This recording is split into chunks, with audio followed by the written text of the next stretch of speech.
اس مختصر اور فانی زندگی میں اللہ نے بڑے عجائب و غرائب دیکھا ہے۔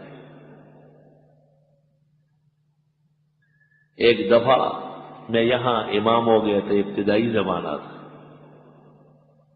میں تھا اور ایک مؤذن صاحب تھے۔ وہ مؤذن صاحب مسجد میں سوتے تھے، پیچھے ایک چھوٹا سا کمرہ تھا، اس میں میں رہتا تھا۔ عشاء کے بعد ایک شخص آیا، اس نے کہا کہ ہم جنازہ لائیں گے لیکن ذرا دیر سے لائیں۔ مجھ سے غلطی ہو گئی، میں نے کہا چلو ٹھیک ہے۔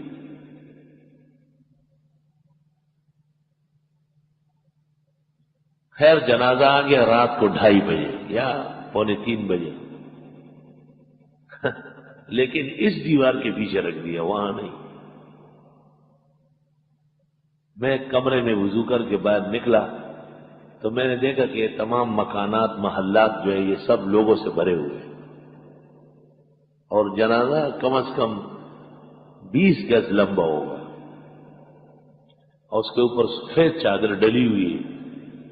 میں نے دل میں کہا کہ اب پس تو گئے ہو، اگر پیچھے بھاگیں گے تب بھی نہیں چھوڑیں گے، بہتر یہ ہے کہ ہمت کرو اور وہی غیرت مرگم غیرت فن گئی۔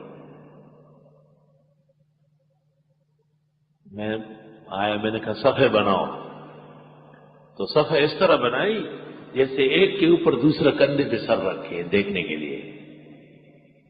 اب میں زمادر میں ایسا رخشی میں اللہ اکبر اللہ اکبر اللہ اکبر اللہ اکبر، کمرے سے منڈا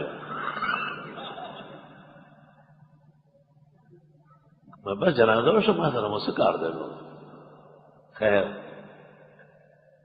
اب کمرے کی طرف میں کیا، کمرے کا دروازہ نہیں مل رہا، میں نے کہا دروازہ پیک کر لیا، کیا مصیبت۔ اور جنازہ انہوں نے ایسا اٹھایا نہیں ہے بلکہ جنازے کے نیچے ہاتھ دے کے ایسا لٹو کی طرف پھرایا، ایسا محلات کے اوپر مکانات کے اوپر جنازے کو ایسے جیسے کوئی بچے گیند کو مارتے ہیں نا، ایسا مار رہے تھے۔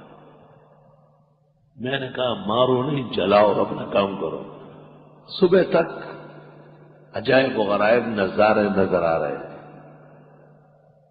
تو بعض اوقات کسی خوفناک صورت میں بھی متشکل ہو جاتے ہیں، چونکہ معلومات مجھے ان کے بارے میں بہت زیادہ تھی، مجھے یقین تھا کہ زیادہ ضرر نہیں دے سکتے اللہ کے فضل و احسان سے۔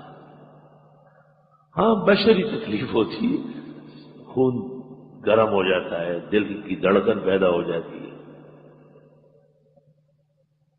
کچھ مدت جب گزر گئی تو ایک نوجوان آتا تھا کام کرنا ہے، محلے میں کہیں کام کرتا تھا، نمازوں میں آتا تھا، لیکن مجھے اس پر شبہ ہو گیا کہ یہ کوئی اور نسل ہے، وہ پریوں کی نسل سے تھا۔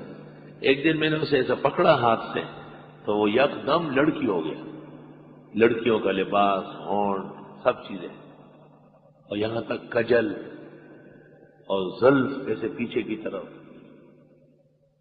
جب باہر نکلتا تھا تو لڑکا پھر رہا، نماز میں کھڑا ہے صف میں، اللہ اکبر و کبیرہ۔ تو جنات چونکہ آتشی مخلوق ہے، اس واسطے عامل کسی خیال میں نہ رہے، بیدار رہے ہمیشہ۔ اول تو یہ کام کرنا ہی نہیں، 1000 بار توبہ۔ اور میں تمہیں نصیحت کرتا ہوں کہ اس کام سے دور رہو بالکل۔